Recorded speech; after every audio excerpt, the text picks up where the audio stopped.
Poles and Russians have lived side by side for centuries, yet they have often viewed the same history in completely different ways. For some, it is the history of an empire. For others, it is the history of conquest, occupation, and the struggle for independence. This is even more present today, and especially in Russia. Who is the modern Russian? How does Russia perceive its neighbours? Why has it found it so difficult to come to terms with its own past? And do the roots of today's Kremlin policy reach further back than Vladimir Putin himself? We'll look at these issues through the eyes of Sergei Lebedev, a Russian writer and one of the most important contemporary authors dealing with historical memory, the legacy of the Soviet Union, and Russian imperialism. Someone who grew up within this system and who today is one of its most prominent critics.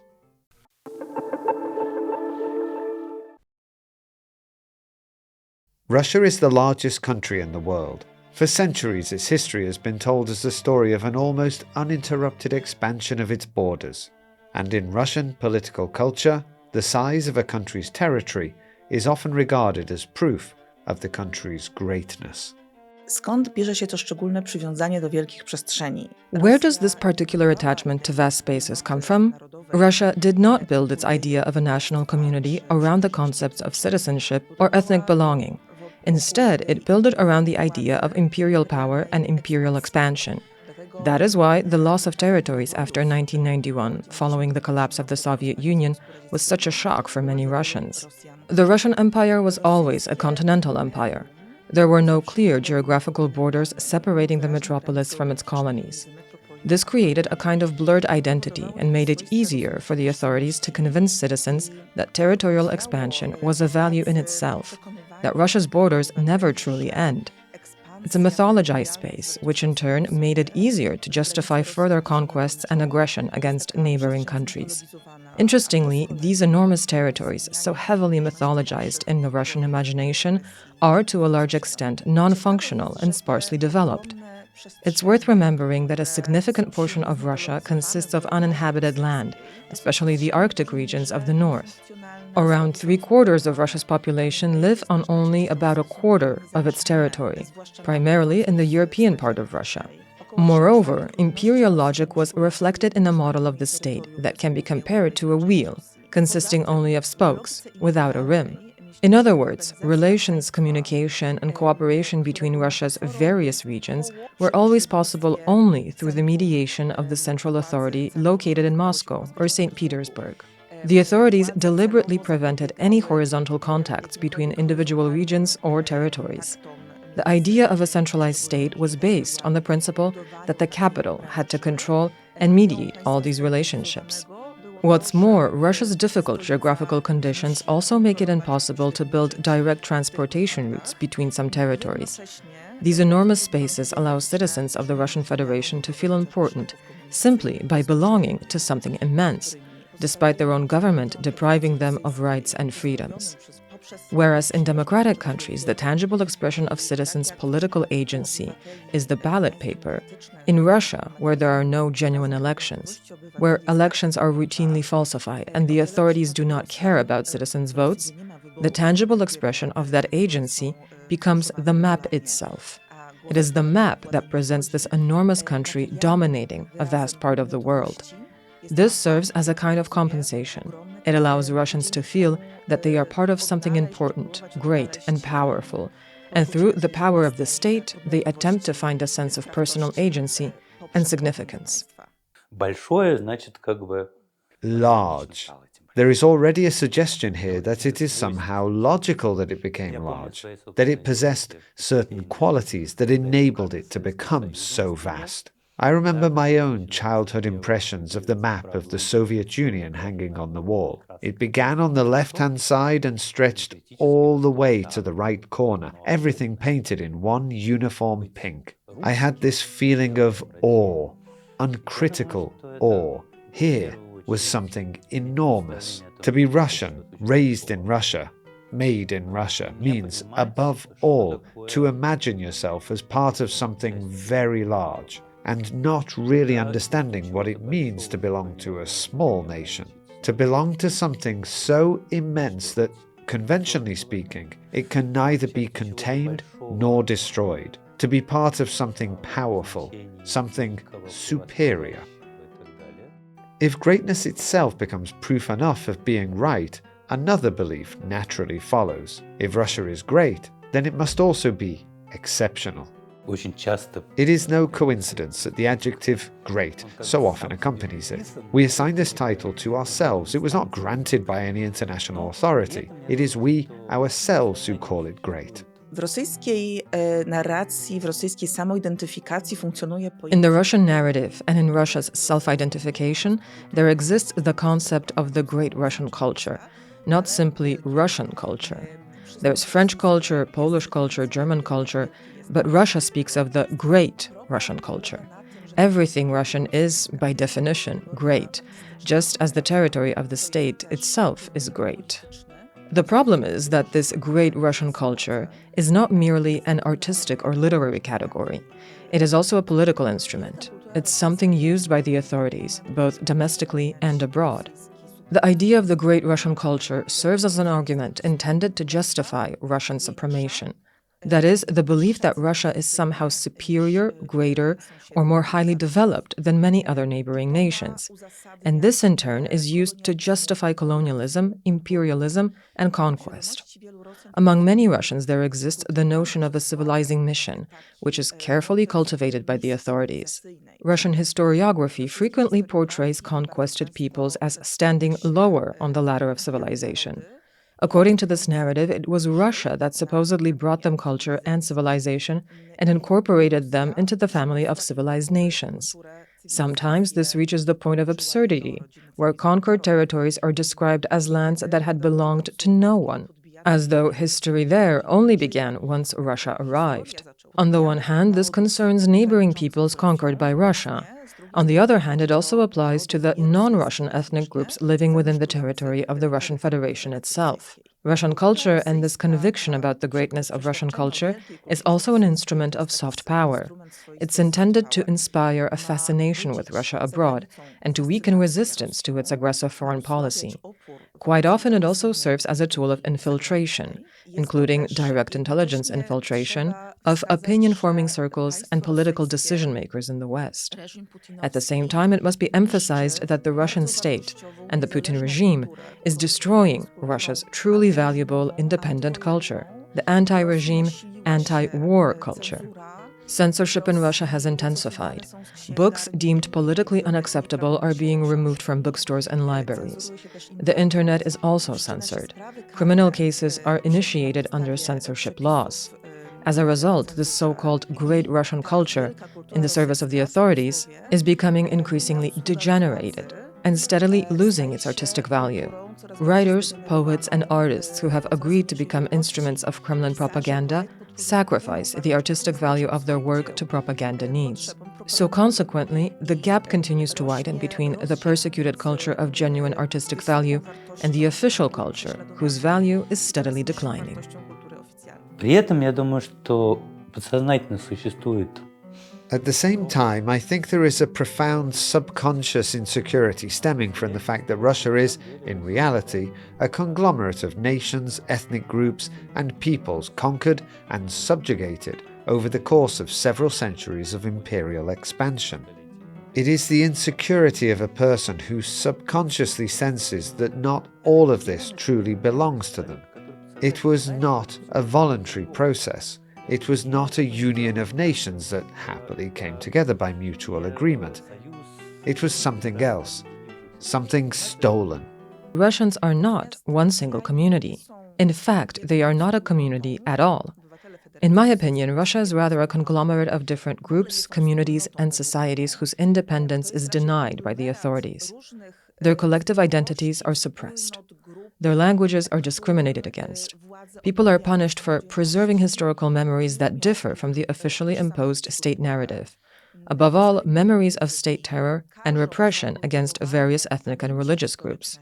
The Kremlin seeks to reduce these non-Russian ethnic cultures to a politically harmless form of folklore. That is, traditional costumes, folk music, and very little beyond that, while pretending to care about the multicultural and multi-religious character of the Russian Federation. The Russian Federation is a federation in name only. In reality, it's a highly centralized unitary state. The authorities' goal is to make society as uniform as possible. They seek to eliminate differences in order to build a neo-totalitarian project consisting of a single leader and a gray, shapeless mass united solely through state power and state identity. A mass united only by the ideas that the authorities choose to feed their citizens. And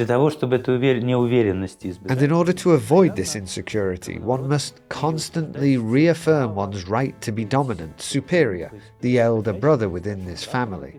In other words, to be the master, the owner, the one in charge.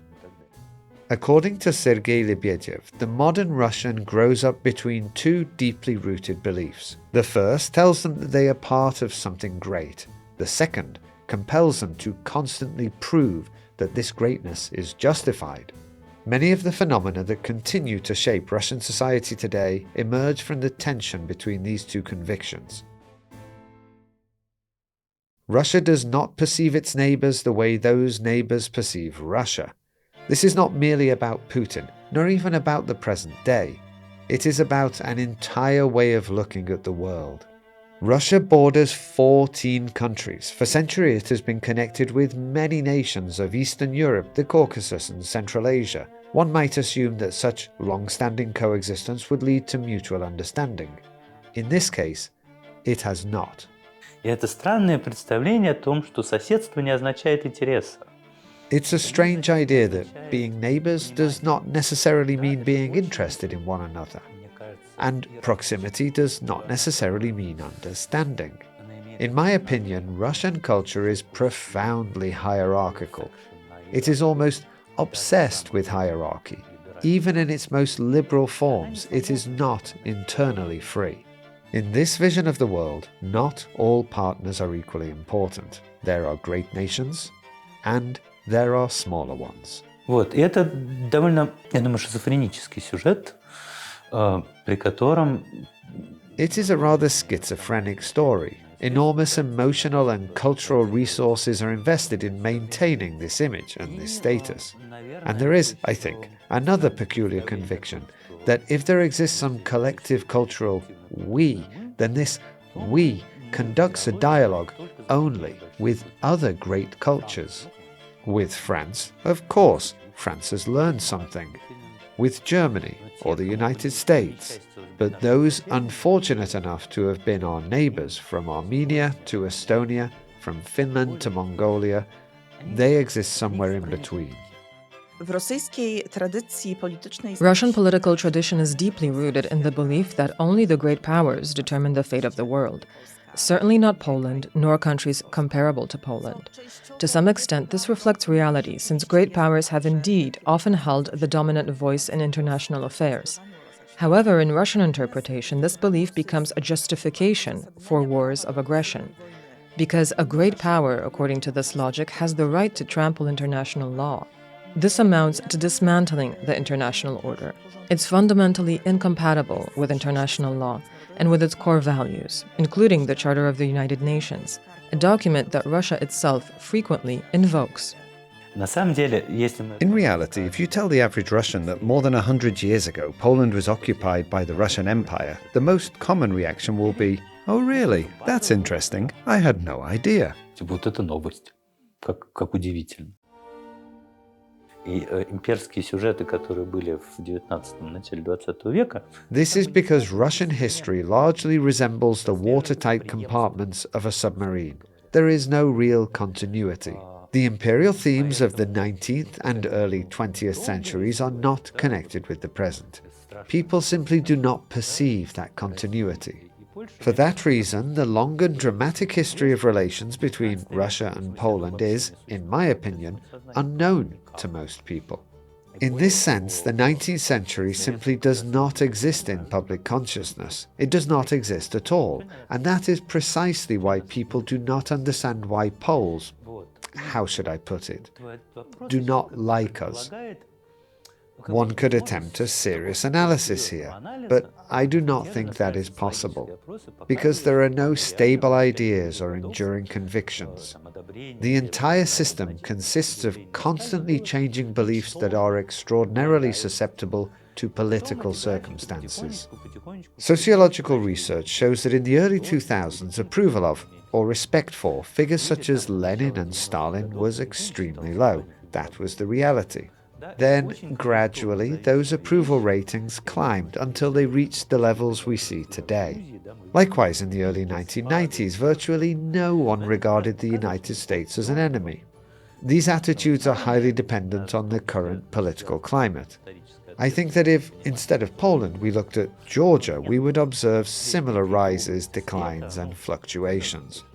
But that only demonstrates that there is no stable, coherent understanding, nor any lasting awareness of historical responsibility or of what we ourselves have done. There are only isolated points of greater awareness. Most people have probably heard of Katyn. Those who know that the Second World War began in 1939 probably understand something as well. But generally speaking, I think Russians' image of Poland comes more from films, or perhaps from the books of Henryk Sienkiewicz and similar sources. These are very vague images with no connection to present-day reality or contemporary politics. Because, once again, we speak as a great culture. We speak with other great cultures. And where in this framework is there room for Polish culture?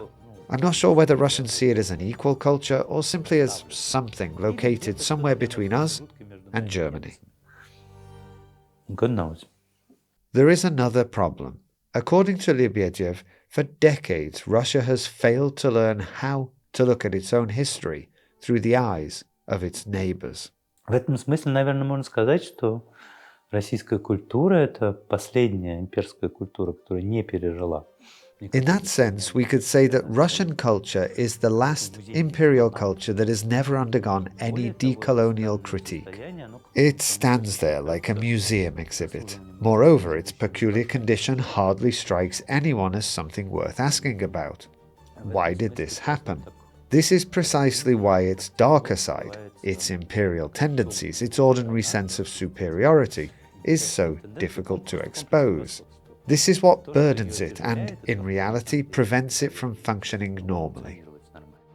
W takich byłych imperiach jak Wielka Brytania czy Francja. In former empires such as Britain or France, debates about colonialism have been taking place for decades, with varying intensity and varying results.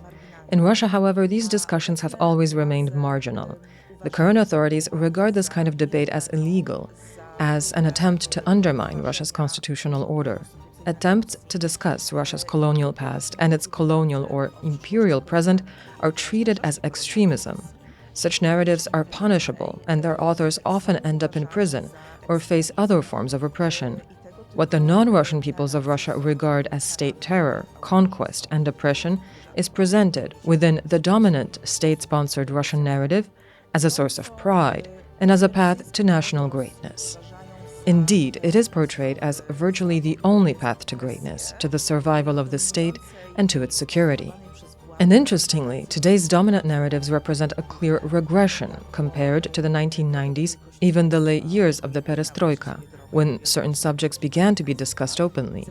Taboos were dismantled and archives were opened. People gained access to many facts that have previously been concealed, but the authorities very quickly abandoned that openness. Already in the mid-1990s, archives began to be closed again. Under Putin's rule, the situation only continued to deteriorate. Today, we are witnessing a neo-totalitarian ambition to silence everyone who refuses to promote the narrative recognized by the Kremlin as the only acceptable one. In 2012, the Levada Center asked Russians a question concerning the Baltic states. Were Soviet rule in Lithuania, Latvia and Estonia an occupation? The answer, yes, without any doubt it was an occupation, was chosen by only 2 or 3% of respondents, which is within the statistical margin of error. An obvious occupation is not regarded as an occupation, nor is the occupation of Central and Eastern Europe one of the Soviet Union's greatest and most terrible crimes. For the majority of the Baltic states, the occupation is an established historical fact. For the majority of Russian respondents, it is not.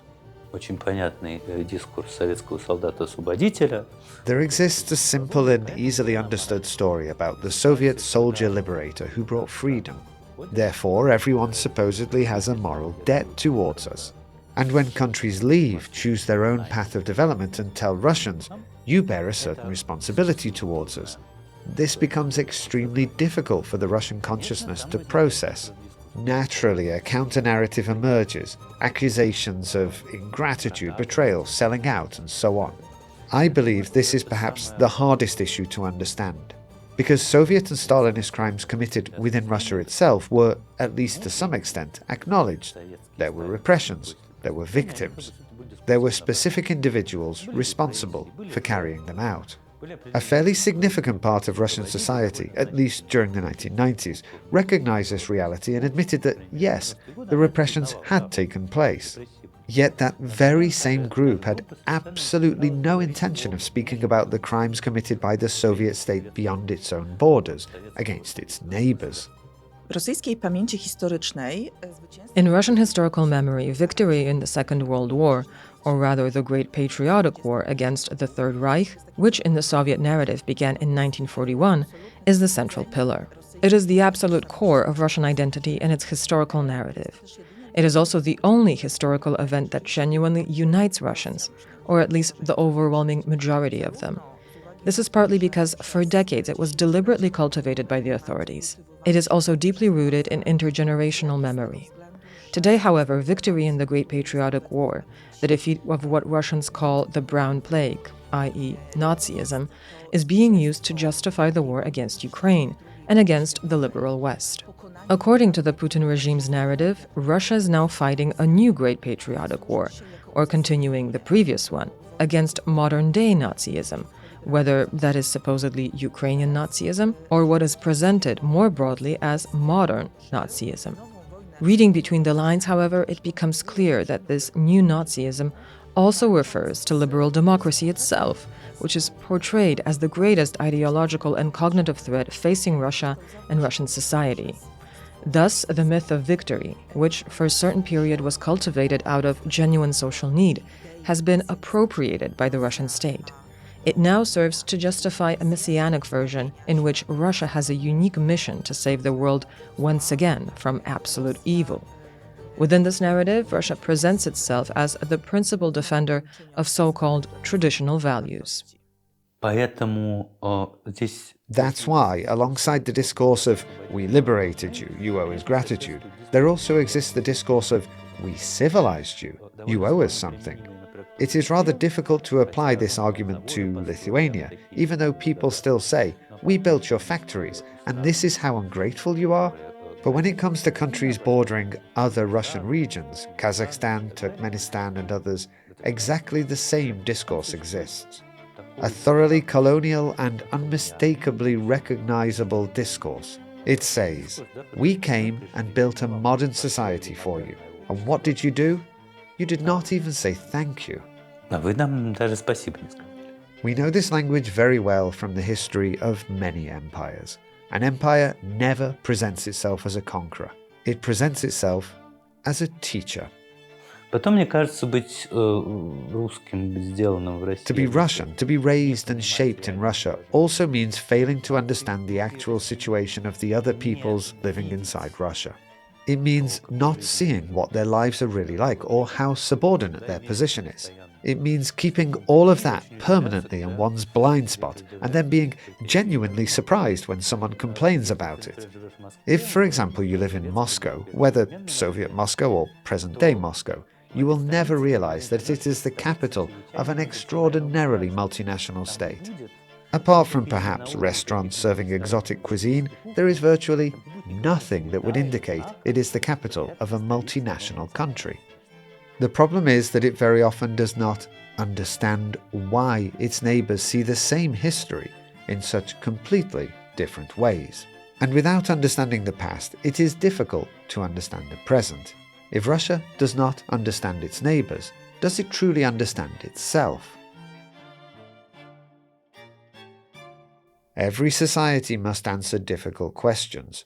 What should it do with its own crimes? How should it remember the victims? And what should it do with the perpetrators? В России мы пошли, примерно наполовину, то есть мы согласились. In Russia, we only completed half of that journey. We agreed to preserve the memory of the victims and made that remembrance possible. But we never took the next step. We never asked what should be done about the perpetrators, their responsibility and their punishment. All of this was blurred and obscured by various formulas that sounded humane. But it seems to me that this crucial step was never taken because people feared a genuine confrontation with the state. During the 1990s, Russia partially opened its archives. Independent historians were able to study the darker chapters of history that had previously been concealed, including the history of state terror during the Soviet era. It was then that people began speaking openly about Stalinist repression. The victims of political repression began to be commemorated. This process had actually begun during Gorbachev's perestroika. However, Russia never held the perpetrators accountable. This was a very interesting propaganda technique. The message was, we remember the victims, we honor the victims, we build monuments to them. But there was never a political process comparable to what took place in post-Nazi Germany. There was never a Russian or Soviet Nuremberg. After the collapse of the Soviet Union, Russia changed its political system. But it never gave a clear answer to the question of what the Soviet Union actually was. Russia's security and repressive apparatus openly and proudly presents itself as the heir to the Soviet security services, to the Cheka, to the NKVD, and the KGB. Figures such as Felix Dzerzhinsky are increasingly honored. From this, one can draw the following conclusion. Just as those responsible for Stalinist terror and later state terror were never brought to justice, the future failure to prosecute those responsible for today's crimes, whether in Ukraine or against the citizens of the Russian Federation themselves, will only reinforce these same practices. It will prevent Russian society from developing immunity against the return of these ideas and methods, even after the current regime eventually falls. Переходя в день сегодняшний, одна из самых страшных и полезных для Путина валют, которая у него есть. One of Putin's most terrifying and at the same time most valuable currencies is the low value placed on human life in Russia, terrifyingly low. That is why he can recruit so-called volunteers or simply pay people to sign military contracts. He possesses a surplus of these inexpensive human lives that can be thrown onto the battlefield. And beyond the war itself, this is eroding the political landscape across Europe, precisely because of these cheap human lives. It seems to me that the value of human life cannot be restored simply by remembering the victims. It can only be restored by punishing the perpetrators, by re-establishing the principle that the rule of law is supreme. That is the only way, but this was never done. On the contrary, people tried not even to look in that direction. As a result, we now find ourselves in a situation where this task has been passed on to future generations, who will have to solve it under circumstances that are far more terrifying and far more difficult. After more than 10 years of war and more than 4 years since the full-scale invasion, we are dealing with a society united, or perhaps stained, by guilt for the crimes that have been committed, a society that will deny that guilt with all its strength. Sometimes one hears the claim that Putin came to power and changed Russia. Sergei Lebedev believes, however, that the problem is much deeper than that. Очень часто говорят, пришел Путин. People very often say that Putin came along and ruined everything, that because a KGB officer came to power, he simply began pulling the right levers. But Putin was only a lieutenant colonel in the KGB and later became the head of the FSB. If I remember correctly, in 1995 or 1996, Ukraine's prime minister was Yevgen Marchuk. He was a KGB officer of a rank that Putin could only dream of. He headed the 5th Directorate of the Ukrainian KGB, a lieutenant general, if I remember correctly. In other words, he was a man who stood several levels above Putin in the KGB hierarchy. He possessed vastly greater authority and influence. He was responsible for suppressing the Ukrainian national movement and Ukrainian dissidents. His position was much stronger. He had much greater power. And what happened? Where was the KGB comeback? Where were the security officers taking over the state? Nowhere. Marchuk served as prime minister for 2 years and then left office. Perhaps something happened afterward. I'm not the one to judge. I don't know. But Ukraine did not provide fertile ground for such a KGB-style restoration, because Ukraine did not dream of becoming an empire, because Ukraine had no desire to reclaim some imagined lost greatness. In such conditions, that kind of revanchism simply cannot happen. This is a very interesting observation. It does not mean that Putin is not responsible for what is happening in Ukraine or in Russia itself. Of course, he is responsible, as the principal perpetrator, but neither Putin nor a handful of people like him could have created such a system without a very particular social foundation. Putin's rule was, to a very large extent, a response to the specific beliefs, fears, and expectations of Russian society. A society deeply scarred by the difficult history of the 20th century, by repression, by war, by the destruction of intergenerational ties. Russians needed a point of reference. They needed to feel, once again, that they were standing on solid ground. The thing that distinguishes the Russian individual is this. He or she does not realize that such fertile ground exists. He breathes it, he stands on it, and yet he does not understand that it is there. Putin did not emerge in a political vacuum. He came to a society that had lived for decades in the shadow of an unresolved imperial past and enduring imperial myths. Но для русского россиянина на государстве висит еще одна очень важная вещь. For a Russian, there is one more very important thing connected with the state. By its very existence, the state guarantees his privileged, superior, and highest position. That is why this relationship is so strange and deeply ambivalent. If you destroy the state, you become merely one among many. One equal among equals. And this is precisely where the strange romance between the Russian-speaking intelligentsia and the state originates. On the one hand, the intelligentsia hates the state. It has always been its adversary to a greater or lesser extent. It has constantly clashed with it over freedom and many other issues. But it has never been prepared for a final confrontation with the state, the kind of confrontation that truly redefines everything and completely resets the system. Wielu Rosjan jednocześnie boi się własnego państwa, nie ufa mu. Many Russians simultaneously fear their own state, distrust it, and yet regard it as indispensable. They see it as the glue that holds society together, as the final line of defense against vaguely defined threats. One could say that Russians criticize the state. They often hate it, yet they cannot imagine functioning without this state as the force that binds society together. Once, a Russian acquaintance described the relationship between a citizen of the Russian Federation and the state as resembling the relationship between a child and a toxic parent. I hate you, but I also love you. I don't trust you. I'm afraid of you. I want to break away from you. Yet at the same time, I want to earn your love. I want to preserve this relationship because I have no other. It's a mixture of the desire for liberation and deep codependency.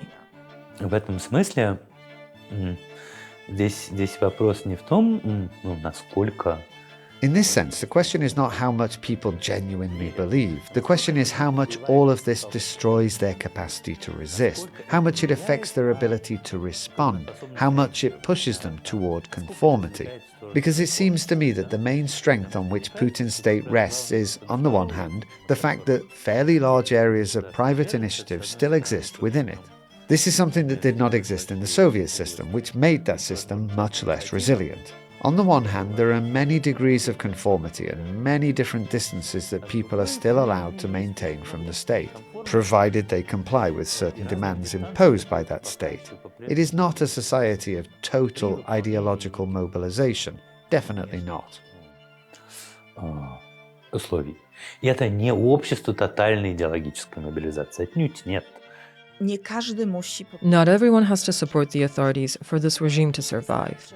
It's enough to effectively suppress the will to resist.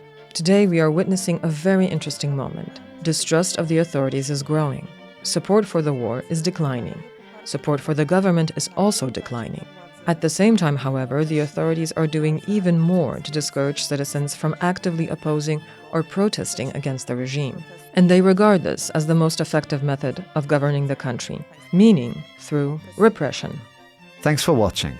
If you enjoyed this film, why not try one you can see on screen now? And don't forget to subscribe.